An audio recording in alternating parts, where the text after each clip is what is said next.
Vaxtınız xeyir olsun, necəsiniz? Bu günlər sertifikasiya müəllimlərinə bilirsiniz ki, imtahan keçirilmişdi və müəyyən suallar salınmışdı. Hansı ki, ixtisaslar üzrə kimya, biologiya, informatika suallara baxdım. Çox sadə suallarda hətta bir sual var ki, bu qida ilə bağlı o sualın cavabı səhv olduğunu əminliklə deyə bilərəm və o sualın izahını da inşallah ki, mən sizlərə təqdim edəcəm və sual orada səhv eləmirəmsə müəllimlər bildirib ki, fənlər arası verilib, amma səhvdir. Və suallar çox sadədir. Qeyd edim ki, summativdə nə var və yaxud da ki, misal üçün iki şagird arasında sosialda problem yaranıbsa və bu məktəbə yansıyıbsa, valideynlər şikayətçidir, məktəbə gəlibsə nə etmək lazımdır? Yəni cavab onsuz da bir dənədir orada. Və bilirsiniz ki, inteqrasiya sualları da var. İnteqrasiya suallarından birinin izahını verəcəm. Vaxt az olduğuna görə çalışdığım qədərini hər dəfə bir sual paylaşacağım. Çünki dərslərim çoxdur. İnşallah ki, sizləri də nəzərə alıb paylaşımlar edəcəm. İndi sual nədir? Deyir, tapşırıq. Təsəvvür edin ki, siz ekoloji problemləri araşdırma qrupunun üzvüsünüz. Sizə müəyyən bir ərazinin içməli suyunun dadı, iyi və tərkibi ilə bağlı şikayət daxil olmuşdur. Sizin öhdəliyiniz 3 fərqli su mənbəyindən nümunələr götürüb onların tərkibini, codluğunu, bulanıqlıq dərəcəsini ölçməklə ideyanın doğru olmadığını müəyyənləşdirməkdən ibarətdir. Datalar toplanmalı, data nədir? Məlumatlar, informasiyalar toplanmalı, cədvəl şəklində təqdim edilmə və problemin həlli üçün müzakirələr təşkil olunmalıdır. Öncəliklə, cədvəl şəklində təqdim edilməsi fənlər arası. Öncəliklə, ekoloji sözü varsa, coğrafiya, kimya bir-birindən əlaqəli. Ölçmə varsa, ölçmə şəklində faktla sübut varsa, burada hesablamalar, yəni riyaziyyat fənnində əlaqələndirilib. Ona görə cavab olacaq fənlər arası. Fən üstü burada nə üçün olmur? Təbii ki, bu ixtisas müəllimləri daha yaxşı bilirlər. Hər bir müəllimin öz ixtisas müəllimi var və qeyd etmək istəyirəm ki, burada sinifdən kənar çıxmadığı üçün müəyyən qədər sinifdən kənar çıxmayıbdır və yaxud da həyatla əlaqəli bir məqam verməyibdir və ən əsası isə burada siz ekoloji problemləri araşdıran qrupun üzvüsüz deyərək sadəcə sinif prosesindən bu müzakirəni həyata keçiribdir. Əgər şagirdi ekskursiya aparsaydı və yaxud da hər hansı bir rayon üzrə araşdırma versəydi, biz onda bu zaman nə götürərdik? Fən üstü götürə bilərdik. Amma burada sadəcə fənlərə əlaqələndirib müzakirəni həyata keçirməyə şagirdə tapşırıb. Ona görə də cavabımız olacaq fənlər arası. Suallar sadə idi bəziləri. Təbii ki, burada idraki sahə sualları da var. Bəzən müəllimlər deyir, düşməyəcək, amma düşəcək. Bunların da izahlarını sizə verəcəm. Sadəcə vaxt az olduğuna görə bir məqamı qeyd etmək istəyirəm ki, sualların sadəliyi sizi aldatmasın. Situativ suallar belə sadə olmayacaq. Və bəzi sualların da cavabından hansı ki, qida ilə bağlı razılaşmıram və sadə suallarla da razılaşmıram. Çünki həqiqətən demirəm çətin olsun.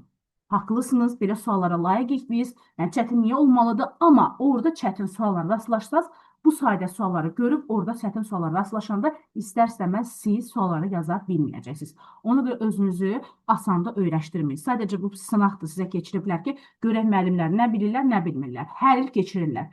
Ona görə də mən sizdən tək istəyim, xahişim var gücünüzlə çalışmağınızdır.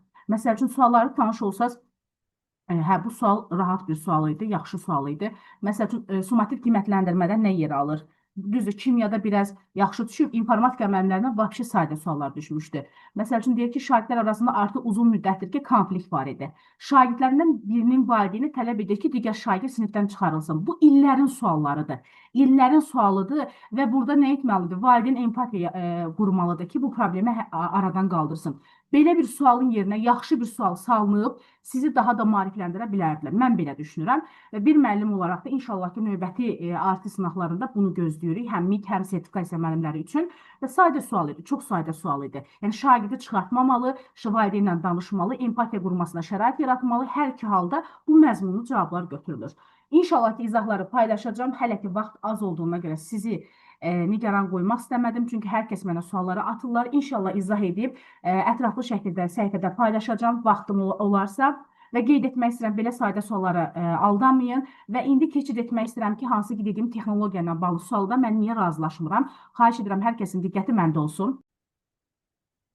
Hansı ki, sual bu sualdır, müəllimlər. Mən bu sualla razılaşmıram, səbəbini izah edəcəm. Burada sual nədir? Bir tapşırıq, sizə sağlam qidalanma planı hazırlamaq tapşırılmışdır. Planı hazırlayarkən şəxsin yaş və sağlamlıq vəziyyətini nəzərə almalısınız. Eyni zamanda şəxsin büdcəsi də nəzərə alınmalıdır. Müəllim sinifdə hansı inteqrasiyanı reallaşdırır? Yəni, səhv eləmirəmsə, müəllimlər bildirdi ki, müəllimə imtahanda bunun cavabını fənlər arası vermişlər. Baxın, bu sualı tərtib edən müəllim ixtisas müəllimidir və ixtisas müəllimi öz yanaşmasını ortalığa qoyub. Yəni, belə deyək də, doğru şəkildə cavablandırsaq, müəllim öz ixtisasına uyğun şəkildə yanaşır. Amma mən belə deyək də, müəllimi olaraq, texnologiya müəllimi olaraq bu sualı belə cavablandıra bilərdim ki, sağlam qidalanma üçün bizim qidalarımız 6-cı sinifdədir. Yəni, biz qidalanma zamanı bizim karbohidratlar var, yağlar var, zülallar var, bu 6-cı sinifdədir. Ailə büdcəsi isə 5-ci sinifdə də var, 6-cı sinifdə də var, hətta digər siniflərdə də müəyyən qədər danışılıb. Əsasən 5-6-cı sinifdə var. Əgər biz burada fənlər arasını götürürüksə, indi bir məsələ var ki, bizim fən daxilimiz, yəni ixtisasla bağlı sağlam qidalanma həm bizim 6-cı sinif texnologiyamızda var, həm 5-ci sinif texnologiyamızda var. Nə üçün fən daxili vermədilər? Bax, sual yaranır. Nə üçün fən daxili vermədilər? Baxın, bunu əlbəttə ki, sualı salmışıqsa, yəni sualı vermişiksə, digər ixtisas müəllimləri də bu sualı görəcəklər və burada götürəcəklər fənlər arası. Düzdürmü?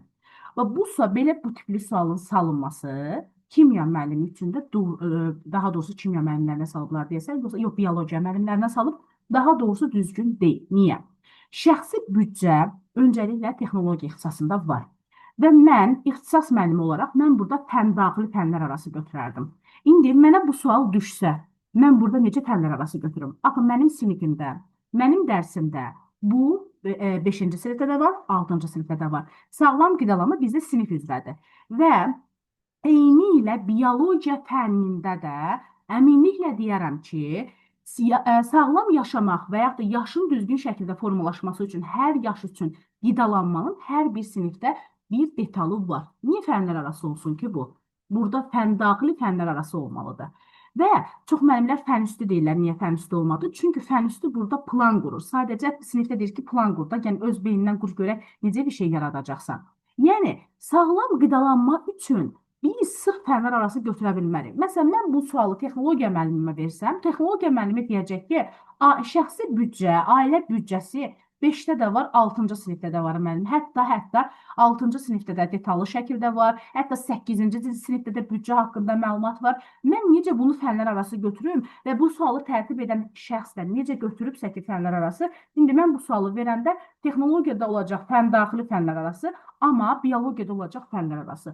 Bu sualdan razılaşmıram. Ümumiyyətlə, inteqrasiya suallarını salarkən mütləq şəkildə məzmunlara diqqət yetirmək lazımdır. Mütləq şəkildə fikir vermək lazımdır. Nə üçün? Yenə də deyirəm, mən bu sualı götürərdim, fəndaxili götürüb fənlər arası götürərdim. Amma mən sadəcə burada fənlər arası götürməklə, onda belə çıxır ki, biz şəxsi büdcəni, onda şaquli, üfüqi söhbətini düzgün keçməmişik və yaxud da düzgün bildirməmişik. Axı bizim burada fəndaxildə şaquli və üfüqümüz var, onları da bildirmək lazımdır. Ona görə bu sualla razılaşmıram. Bir texnoloq olaraq bu sualla razılaşa bilmirəm. Nəinki biologiya fənnində də düşünürəm ki, qidalar bir sinifdə deyil. Və qidalar bir sinifdə olmadığı üçün, çünki bir insanın sağlam yaşaması üçün, sağlam şəkildə yaşaması üçün onun şəxsin yaş və sağlamlıq vəziyyətini nəzərə almalısınız. Eyni zamanda şəxsi büdcəsinin nəzərə alınmalıdır. Şəxsi büdcənin nəzərə alınması bizim bütün siniflərimizdə var. 5-də, 6-da, hətta 8-ci sinifdə də var. Yəni, bu şəxsi büdcə mövzusuna görə mən bunu fəndaxili götürərdim. Bir texnoloq olaraq. İndi, ola bilər ki, biologiya fənnində bu yoxdur. Mən razılaşıram ki, yoxdur. Şəxsi büdcə indi ola bilər ki, yoxdur. Amma sağlam qidalanma planı hazırlayan zamanı, inanmıram ki, şagird ancaq 5-ci sinifdən misal çəksin, ya da 6-cı sinifdə. Axı, burada fən daxili var. Burada biologiya fənninin sağlam insanın daxilinə girəcək. Bu axı bir mövzu deyil, bir sinif deyil. Bu geniş şəkildədir, fən daxilidir. Çünki fəndən söhbət gedir.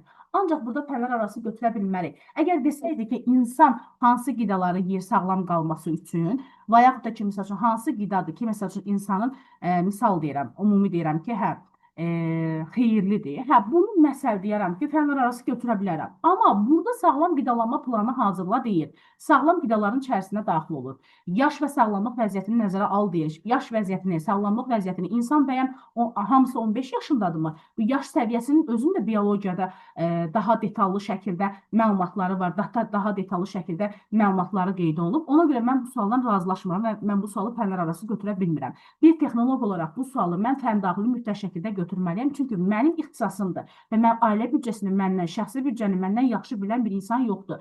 Hətta bazarlıq edərkən belə büdcənin nəzərə alınması belə bizim ixtisasımızdır. Ona görə də mən bu sualla sözün açığı razılaşa bilmirəm. Və orada başqa suallar da var. Çox asanlı suallar, qəşəng suallar da var orada təbii ki.